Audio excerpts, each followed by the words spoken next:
Hey guys, welcome to the channel. So there's still some time to make those gluten-free Christmas cookies. So today I thought we'd tackle an easy one. It's only about 10 minutes of prep time. Most of the time is actually baking. So that's time when we can clean up in between and hopefully have everything done by the time the cookies are finished. Today we're gonna make gluten-free snowball cookies. I'm Jamie with SavorySaver. I share gluten-free recipes, tips, tricks, and resources to make your gluten-free lifestyle easier.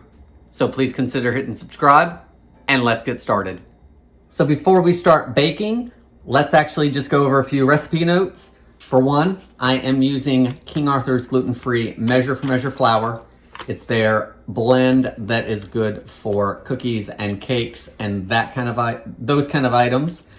It recommends not using it for yeast recipes, but they do have a few recipes that they do use yeast in with this flour.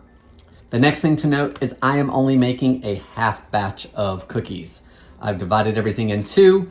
It was a recipe that divided relatively easily, and so I'm doing that for a couple reasons. For one, I don't need all these extra cookies in the house. I want to get through them. I want them to stay fresh. The other thing is I want to show you guys how easy it is to divide up a recipe, especially, when you can get to the point and just look at it and split everything in two, or maybe you want to double it and make a double batch. Third, what if I don't like them? So making a half batch, while it's not giving me as many cookies, it is less that I have to figure out what to do with them if I don't like them. The next thing to note, there are no eggs in this recipe. So if you have an issue with that, you're all set. And it does have dairy, of course, because there's butter in the recipe. But that's the only dairy item in the recipe, so swap that out for your favorite plant-based margarine and use that in place of the dairy. Now, let's get this dough made and get these cookies finished. So to start these cookies, the first thing you want to do is line a baking pan with some parchment paper or lightly grease your baking pan. The other thing you want to do is turn your oven on to 325 degrees Fahrenheit. These do bake a little bit cooler than most cookies. The standard cookie baking temperature that you see on probably 90% of the cookies is 350, and these bake cooler at 325. So in a large bowl, you want 1 stick of softened butter. This butter is cut up so it will soften quickly for me because I want it to blend evenly into the recipe. All the amounts in this recipe are for the half batch. I will list the full ingredient list below in the description, and I will link to the full printable recipe should you decide you want to make these. To the softened butter, I'm going to add a 1/4 cup of powdered sugar or confectioner's sugar. With most recipes at this point, this is when you start using your mixer and blending everything together. This one actually is letting me add some more ingredients. I'm gonna add a 1/2 teaspoon of salt. And if you're using salted butter and not unsalted, you wanna cut that amount back by another half and only use a 1/4 teaspoon. I'm gonna add some vanilla extract. I'm gonna add 3/4 of a teaspoon.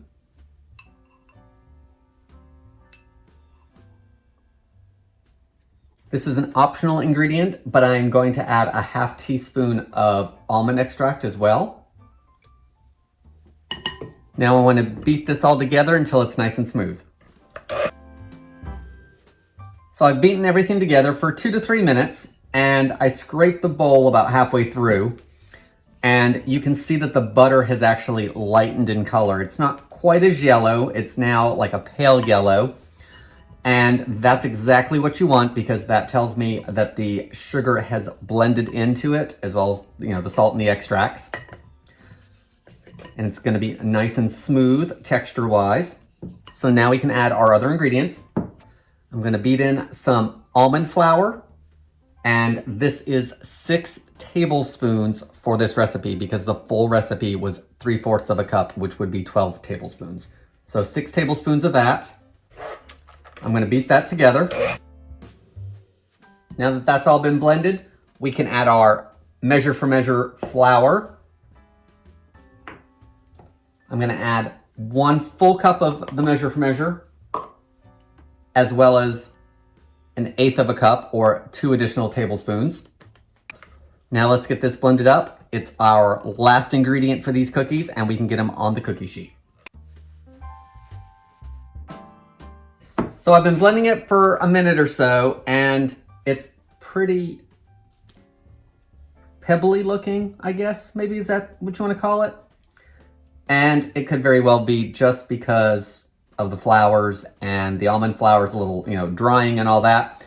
So I'm going to move away from the mixer. I'm going to clean the beaters off, and then I'm just going to move to my spatula and get this to come together as a dough. Okay, so using my rubber spatula at that point brought it together better than using the mixer that kept knocking it apart. Now I've got to shape the cookies and get them onto the cookie sheet. The recipe suggests using a small cookie scoop that holds 1 teaspoon of dough. I don't have anything that small. Maybe you have a melon baller that would probably work for that because that's probably closer to a teaspoon. I'm just going to use a measuring spoon, and I'm going to get them portioned all out onto the cookie sheet, and then I will roll them into balls.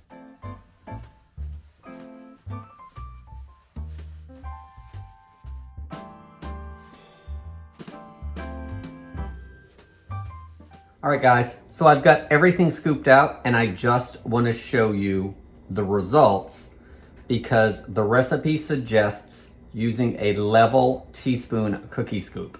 So I used 1 teaspoon measuring spoon. They're itty bitty, and that's fine, but the recipe said that I should get 4 dozen cookies, so half of that would be 2 dozen cookies. And I already have 4, 8, 12 cookies and knew I was gonna be over the 24 cookies. So I started using my smallest cookie scoop, which holds about a tablespoon, and I was able to get 2, 4, 6, 8, 10, 12 cookies out of that. That being said, I don't want these little bitty cookies. I'm gonna take 2 of those smaller ones and combine it into 1. So now I'm gonna roll everything into balls, and again, take 2 of the smaller ones I had and roll them into 1, so I'll get around 24 cookies. Okay guys, everything's been rolled into balls, and while I didn't get 24 cookies, I got 21 cookies, which is much closer, and they're about the same size. So I would suggest using about a tablespoon of the dough if you are using measuring spoons to get your adjustment down. Now I'm gonna bake these in the oven. They bake for quite a long time, 15 to 20 minutes. And again, that's at a lower heat of 325. So once these are baked, we'll do the final step, which I'm sure you already know, is to roll them in powdered sugar. So here are our snowball cookies all baked off. I did let them go for the full 20 minutes, and parts of the bottom are just starting to lightly brown. So I think they're done. I'm gonna let these cool for 2 to 3 minutes on the cookie sheet, and then we'll do our coating of powdered sugar. So now that these snowball cookies have cooled for a couple minutes on the tray, we need to coat them in powdered sugar. So I've got about half a cup of powdered sugar in here. The recipe calls for about 3/4 of a cup, but I'll add powdered sugar as needed. That way there I don't have a bunch of waste. The cookies look pretty good. They're slightly golden on the bottom, rounded on the top. You can see on a few of them where I probably should have rolled them together a little bit when I combined the 2 halves of the small balls. But I think the powdered sugar is going to take care of that for us. So you can do this a few at a time. You just want to take them and then move them to the cookie sheet. You want to do it while it's warm so the powdered sugar sticks, because we really want these to be covered up well. That one just fell apart, so we will remove that. which means maybe you only want to do one at a time.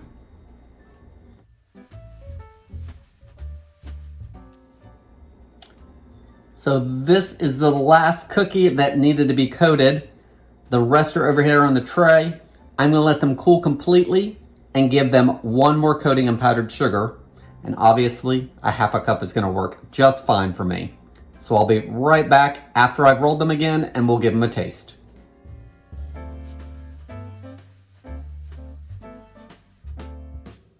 So our gluten-free snowball cookies are totally done, baked, rolled in sugar once, rolled in sugar a second time.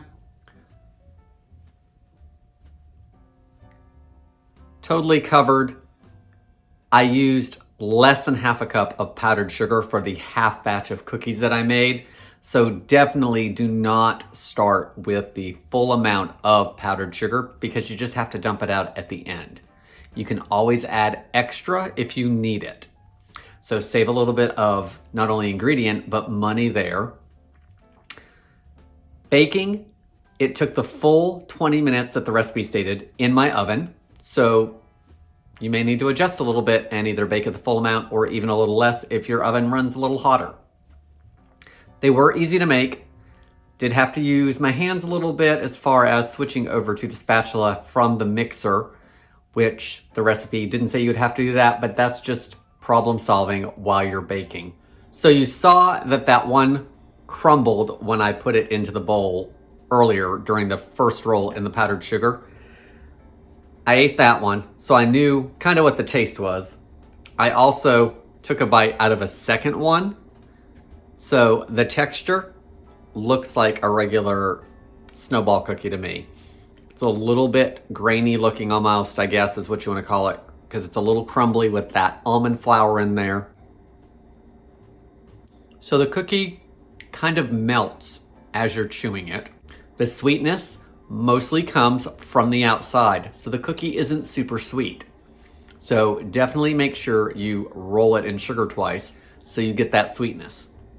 They're not an overly sweet cookie in general, but you do want some sweetness to it. Great texture, easy recipe. Half batch came out great. Your full batch should do just as well. Guys, that's all I have today. These easy gluten-free snowball cookies using King Arthur measure for measure flour. Please leave any comments below. Guys, I want to thank you so much for watching, and I hope to see you on the next video.